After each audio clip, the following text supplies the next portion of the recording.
In Episode 2 of the Control in AI series, we break down the AI stack, model, system, interface, and show how control at the model layer determines access, capabilities, integration, and ultimately who wins the AI economy. We explore why economies of scale, learning effects, and scope make the model layer the central bottleneck, compare it to Apple's ecosystem, and examine the two competing visions: AI as open infrastructure versus AI as a tightly controlled platform. Welcome back. If you're tuning in right now, you are probably the kind of person who, likes to peek behind the curtain. Yeah, you want to know what's actually happening? Exactly. You want to see where the tech world is actually heading long before the rest of the market catches on. So today, we're doing a deep dive into this absolutely fascinating and frankly, kind of alarming article from the EconWorks blog. It's a fantastic piece of research. Really eye-opening. It really is. It's titled Control in AI. And our mission today is to sort of decode how these massive tech monopolies are quietly forming right under the noses of global regulators. Right, and doing it without a single contract of sale ever being signed. Which sounds impossible, right? But to get us started, I want you, the listener, to imagine something for a second. Imagine you legally own a car. Okay, I'm picturing it. Right. So your name is clearly printed on the title. You have the physical keys in your pocket, and the registration is sitting right there in the glove box. So on paper, it is definitively yours. No question. Right. But here is the massive catch. Someone else completely controls the steering wheel. Oh, wow. Okay. Yeah. They control the gas pedal, they control the brakes, and the GPS system that dictates, the only routes you're actually allowed to drive. That's a terrifying car to be in. It is. So the question is, who actually controls that car? Well, strictly from a legal standpoint, you do. Right. But operationally, Right. practically speaking, you are just a passenger in your own vehicle. You're just along for the ride. And that passenger seat is exactly where we find ourselves when we look at the modern artificial intelligence landscape today. It really is. And it's just such a critical concept for anyone trying to understand the future of the economy because, for decades, traditional antitrust analysis... Which is how governments police monopolies, right? Exactly. How they ensure fair competition. For a long time, that relied on very discrete, identifiable events. Like what? Like a merger? Yeah, like an acquisition closing on a specific date. Right. Or voting securities transferring from one entity to another. Basically, a legal document getting stamped by a judge. Right. Something concrete. But in the modern AI ecosystem, control is highly fluid. It's intangible. It's invisible almost. It really is. So the core question we're unpacking from this EconWorks research isn't, who owns the asset. Because that doesn't matter anymore. Right. The real question regulators and developers need to answer is, at what threshold does control actually vest? Because the classic definition of, owning a company is becoming completely obsolete. Completely. And to see why this matters right now, we don't have to look into abstract theory. We can look at a highly visible, real-world example that just dominated the news cycle. Oh, you're talking about the Elon Musk and OpenAI dispute. Exactly. The media loves to frame this as like a dramatic battle over corporate governance or billionaires fighting over mission drift. Right. It makes for great headlines. It does, but the source material here highlights a crucial legal detail that largely just got buried. So on May 18th, 2026, a federal jury in Oakland dismissed Musk's lawsuit, and they did it after less than 2 hours of deliberation. Yeah, and the specific reason for that rapid dismissal is the absolute key here. Walk us through it. Well, the case was dismissed on statute of limitations grounds. The clock simply ran out on the legal window to bring the suit. So it wasn't about the actual argument. Not at all. And why does that matter? Because it means the jury never reached the substantive merits of the core claims. Meaning the actual foundational argument was never tested in court. Right. The fundamental question, which was whether OpenAI's executives unjustly enriched themselves by structurally shifting control away from their original nonprofit mission, that remains entirely legally untested. Wow. So we still don't have an answer. No, we don't. And it is a profound economic question that is relevant to the entire industry. Like, when exactly does influence in an AI organization mature into de facto control? And that brings us right to the structural architecture between Microsoft and OpenAI. Which is a perfect example. Right, because Microsoft does not possess de jure or, formal legal ownership of OpenAI. They do not. But, I mean, let's look at the operational reality here. Let's do it. Microsoft exercises massive influence. They provision the enormous cloud infrastructure that OpenAI literally needs to exist. Because without servers, AI is just math on a whiteboard. Exactly. And on top of that, they have exclusive commercial integration rights. They share deep technical alignment on future products. So they're deeply entangled. Very deeply. They illustrate perfectly how market power and strategic steering can consolidate without a formal merger ever taking place. Okay, so let's unpack this for a second because I want to play devil's advocate here. Hey, for it. If Microsoft is just providing cloud space and, integrating some software tools, isn't that just a really good vendor relationship? That's the argument they make. Yeah. I mean, if a local bakery buys all of its flour from one specific supplier, the flour supplier doesn't control the bakery. Right. So at what point does being a crucial partner cross the line into de facto control? See, that is the exact tension regulators are wrestling with around the globe right now.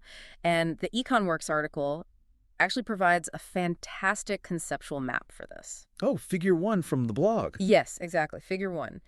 They argue that influence in the AI ecosystem is not a light switch that you just flip on or off. It's not binary. No, it is a spectrum. So it starts on the far left with legal ownership. This is your classic contract, equity stakes, formal board seats. Your name on the car title, going back to our analogy. Right, the traditional stuff that regulators usually look for. But then as you move along the spectrum to the middle, you enter technical direction. And this is where it gets a little murky. Very murky. This involves controlling the data pipelines, shaping the product roadmap, dictating the structure of APIs, and crucially, granting or throttling compute access. Because again, you can't run or train these foundational models without an astronomical amount of computing power. You need massive, incredibly expensive server farms. Precisely. Yeah. And if someone else holds the keys to those servers, your technical direction is tethered to them. You don't really have a choice. That makes sense. Then, if you keep moving to the far right of the spectrum, you reach operational influence. Okay, what does that look like? This is where you actually dictate deployment rules, platform integration, commercial partnerships, and even the hiring of specialized talent. Oh, wow. So they're in the weeds of the day-to-day. Completely. So, to answer your question about the bakery, if the flour supplier not only provides the flour, but also dictates what recipes the bakery is allowed to use, Oh, I see where you're going. what ovens they're permitted to bake in, and who they can hire to sell the bread, then yes, the flour supplier functionally controls the bakery. Regardless of whose name is on the commercial lease. Okay, that makes perfect sense when you lay it out like that. It's a shift away from rigid legal boundaries to looking at the operational realities of how these tech platforms actually exercise authority. Yeah, you have to look at the reality on the ground. So if control is a spectrum rather than a switch, how do these massive companies actually slide across that spectrum without triggering government alarms? Because our source breaks down 3 very specific, sneaky methods of incremental control. Yes, and these methods really highlight how gradual and layered this influence is. What's the first one? The first method involves early technical integration and pre-merger alliances. This is fascinating because massive technical collaboration frequently happens long before any regulatory filings are ever made. Right. I think the article mentioned HSR reporting thresholds. Let's just clarify what that is for a second. Sure. Those are the Hart-Scott-Rodino filings, which essentially notify the Federal Trade Commission and the Department of Justice that a large merger is happening, right? So the government can review it for antitrust issues. That's correct. It's the standard tripwire for monopoly watchdogs. But AI companies are bypassing this. They bypass this entirely in the early stages. When firms align their product roadmaps, when they share massive computing infrastructure, and when they deeply integrate their code bases early in their relationship. They're flying under the radar. Exactly. And they are generating immense structural dependence. By the time the FTC actually evaluates a potential formal transaction, years later, a massive degree of competitive influence is already crystallized. The concrete's already dry. Very much so. They are essentially legally married before they even apply for the marriage license. That's a great way to put it. But okay, what if there isn't any early tech sharing? What if the larger company just writes a massive check to back a smaller startup? Does the smaller company stay independent then? Well, that leads to the second method, which analysts call internal organizational drift. Organizational drift. Yeah. This is a scenario where the governance documents, the formal rules of the company sitting in a filing cabinet somewhere, might stay perfectly static, but control shifts quietly within the firm's boundary. How does that happen without changing the rules? Capital providers, or commercial partners, or infrastructure hosts begin to subtly exert pressure on deployment priorities. They start weighing in on model safety protocols or monetization strategies. So it is essentially like an indie band claiming they're 100% independent because they aren't signed to a major record label. Okay, I like this. But like a massive corporate sponsor is secretly picking all their songs, dictating their tour dates, and designing all their merchandise. Right. They look indie, they sound indie, but the sponsor is pulling all the strings. That is a brilliant analogy. And that exact dynamic is what the EconWorks analysts call partially realized control. Partially realized. Right. And it is an absolute nightmare for regulators to police. Because these arrangements involve partial equity and ambiguous independence, yet they give dominant tech firms the definitive capacity to alter competitive outcomes. Which sounds incredibly frustrating for regulators. It is, which leads us to the third and perhaps most impactful method, vertical stack dominance. Vertical stack dominance. Yeah, this is where influence travels vertically across the entire AI ecosystem, crushing downstream rivals. Okay, hold on. Let's break that down. When we say vertical stack, we're talking about how the AI ecosystem is built in layers, right? Yes. So at the bottom, or upstream, you have the foundational models. The big brains. Right. These are the massive underlying AI brains trained on trillions of data points. Then at the top, or downstream, you have the applications and the APIs that independent developers use to build specific tools for everyday users. Okay, so bottom is foundation, top is apps. Exactly. And upstream dominance at that foundational model layer shapes absolutely everything downstream. Because if you control the foundation, you completely control what gets built on top of it. Precisely. Walk me through how this actually hurts an independent business. Like, let's say I'm an independent developer, and I build an AI app that helps people practice for high-stress job interviews. Okay, good example. And I build it on top of a larger company's foundational model. How do they control me if they don't actually own my company? They control you through API dependencies and rate limits. Break that down for me. So an API is basically a digital bridge that allows your job interview app to talk to their massive AI brain. Right, it connects us. Yes. And without executing a single acquisition, that dominant upstream provider can dictate deployment parameters. Like what?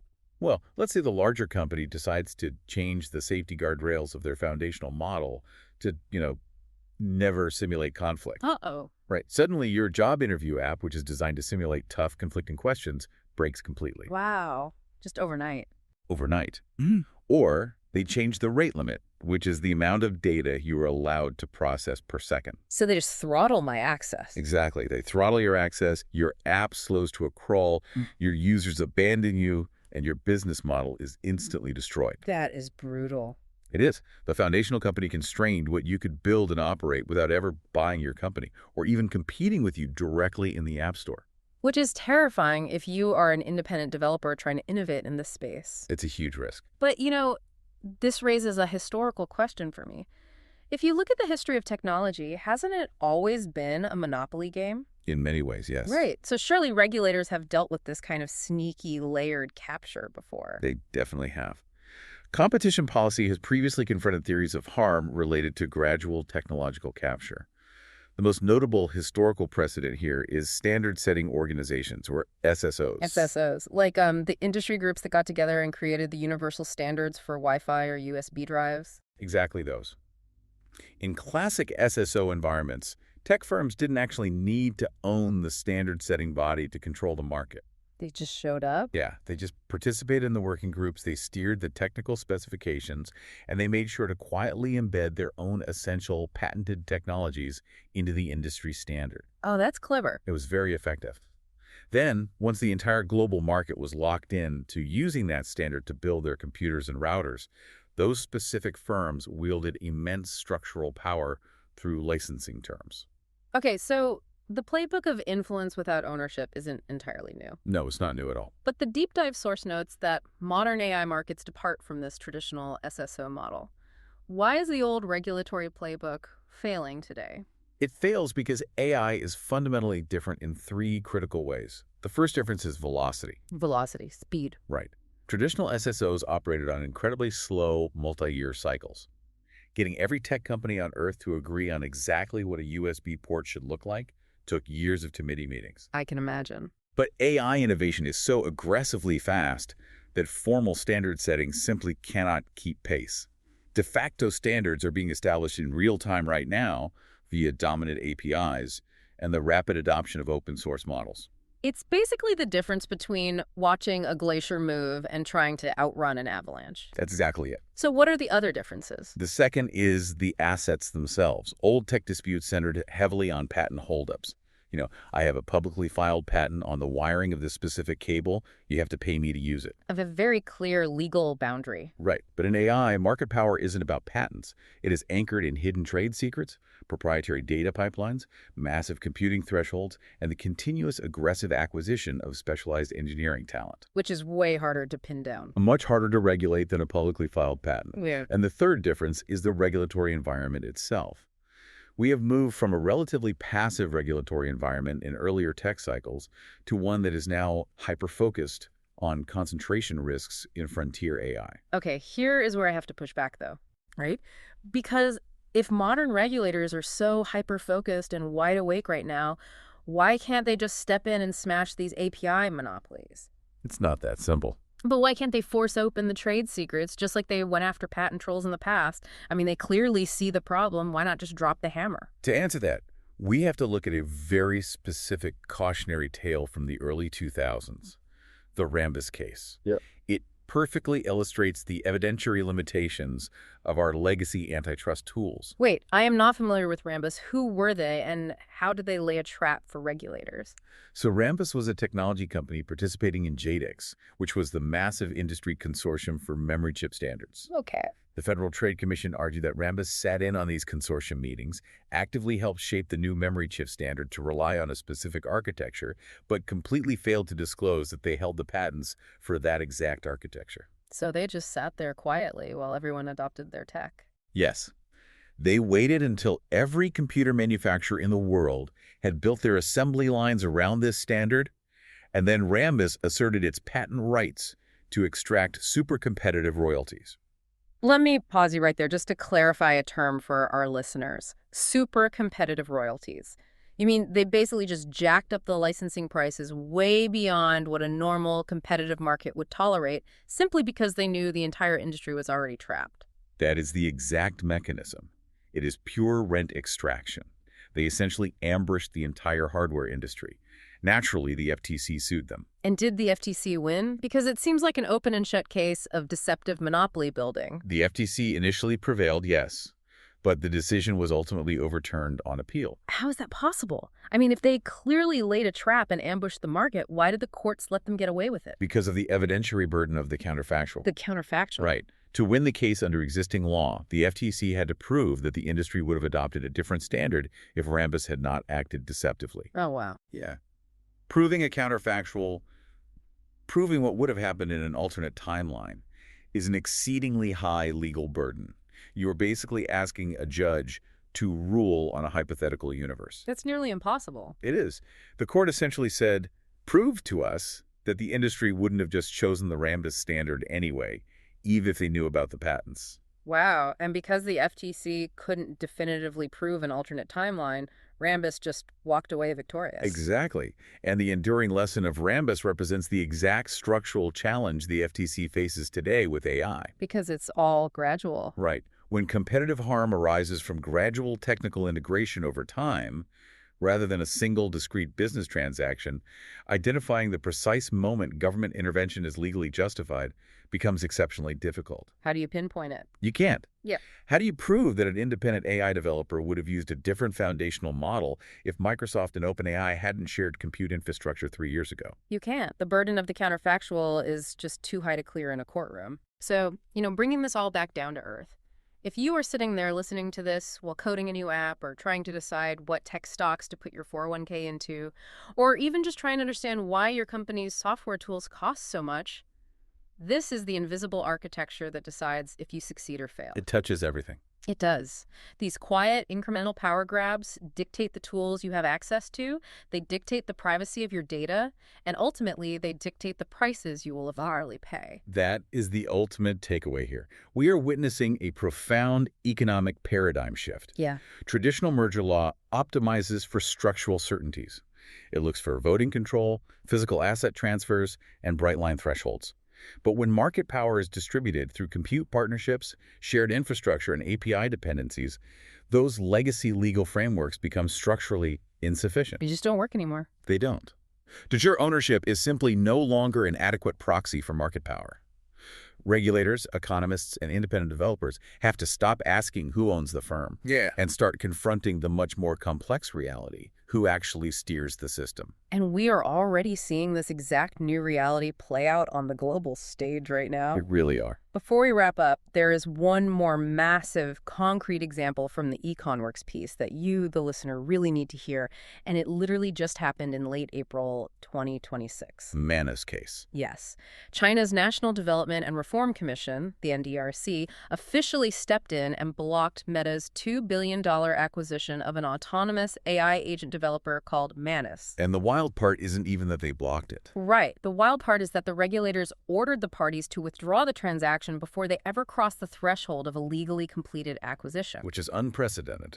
It is. The government looked at the pre-merger alliances, the technical integration, the shared compute, and decided that the influence had already gone way too far. The control had already vested, even without a single piece of legal paperwork being finalized. It proves that international regulators are finally beginning to realize that technical alignment is the new merger. Exactly.